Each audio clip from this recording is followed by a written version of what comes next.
Hi, everybody. About 10 or 11 years ago, the Westchester School District went on strike. I found this out because I was laying in bed with my wife, and our 3 elementary school kids started marching around our beds chanting, "Strike, strike, strike." One of them had a little sign.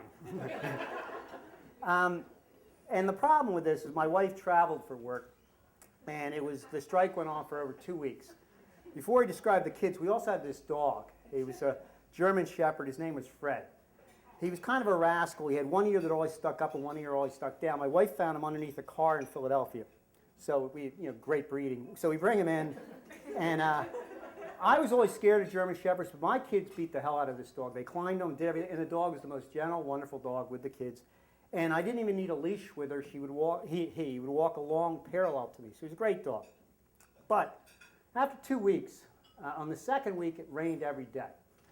And the kids were Sammy, who was age 10. She was 10 going on 16. She was very bossy.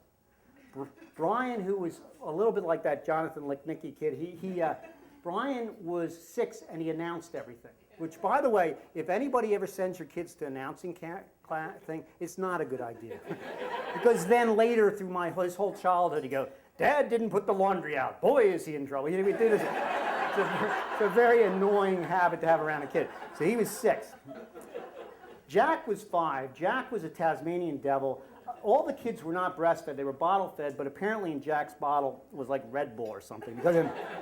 And with him, I seriously wanted to use a leash with him, but since a dog didn't have a leash, it would really look bad if I had the kid on a leash. So at the end of the second week, we get to a point where there's a nice day comes up, and I'm like, and my wife's away, and I get kids in the car. It's like daybreak. In the car, we're going to a park. Now, I make a mistake. I have this nervous habit of bouncing a tennis ball. The dog sees it. Fred sees the tennis ball. He's like looking at me. I go, "Okay, you in the car too." So I get them all in the car, and I go down Paoli Pike to East Goshen Park, to that park there. Now, my game plan there was they have an enclosed field, a baseball field. And so I go to East Goshen Park, and I have the 3 kids. So I put the 3 kids, and on the 3 kids, they have these little play stations. And one of the play stations back then was they had a pirate ship. And on the pirate ship, they had 3 levels. They had a bridge, a deck, and a galley. Now, the galley, I'm being, generous. The galley was underneath the deck, was ground that you could go underneath there. Well, I put the 3 kids on there, and I said, "Sammy, you're the captain of the ship." So she's happy. She starts barking out orders. She's all captain. "Brian, you're steering the ship." And he's happy because he's like, "It's rough seas today." He's announcing as he's on the thing. Meanwhile, Jack is all over the boat. He's sad. And so I'm going to go throw the ball to Fred, who's really wired, and I'm going to throw the ball to Fred, and I know that Sammy and Brian will listen to me. Stay on the boat. Jack won't. So I have to do one of those things parents do. I'm there, "Jack, don't leave the boat." "Why?" "Well, it's dangerous here." "Why is it dangerous?" "There's sharks."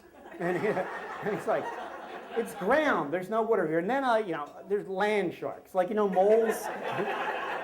Now, I don't know if he believes me or not, because kids kind of play along me at that point, but he is looking at the ground like this. He's looking very carefully at it. So I go over, and now I have those 3. There's no one else in the park. I have those 3 there. I go right across the way is a baseball field, enclosed field, tennis ball, throwing it to the dog.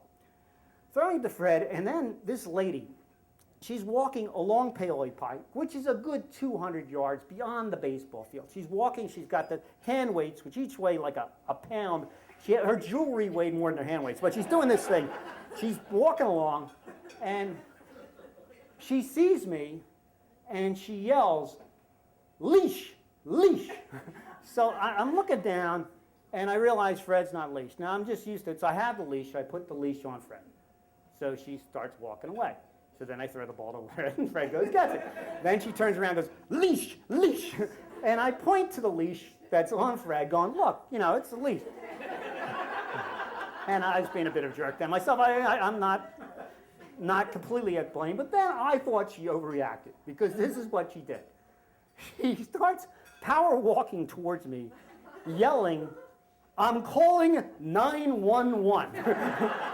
She has the phone out, and I'm looking at her. Now, a different type of braver person or a confrontational person like Larry David or something would get into it with her. I fled the scene. I read back to my kids on the pirate ship. I'm there. "Go, Sammy, Brian, In the car. Go, go, go. Get Fred. Go in the car. And they run to get to the car. Jack, I'm there. In the car. Jack, in the car. Jack's here. Sharks. And I'm like, there are no sharks there, Jack. You told me there were sharks. Okay, get on my back. I'll piggyback you back to the car. So I'm taking him back. As I'm taking him back there, he's going, there's one, there's one.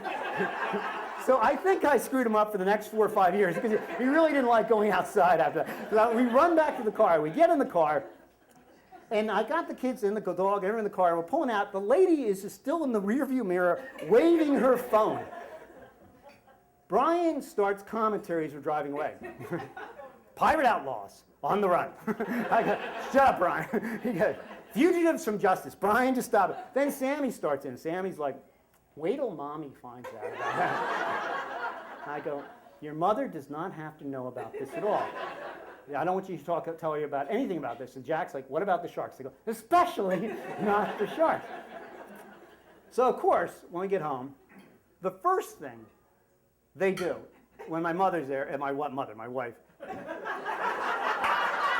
Yeah. Four kids. First thing they do is run up to my wife and say, Dad got chased by the police. And I said, no, I didn't. That's wrong. And they go, the police were called on Dad. I go, no, again, it was emergency responders, and we never saw them.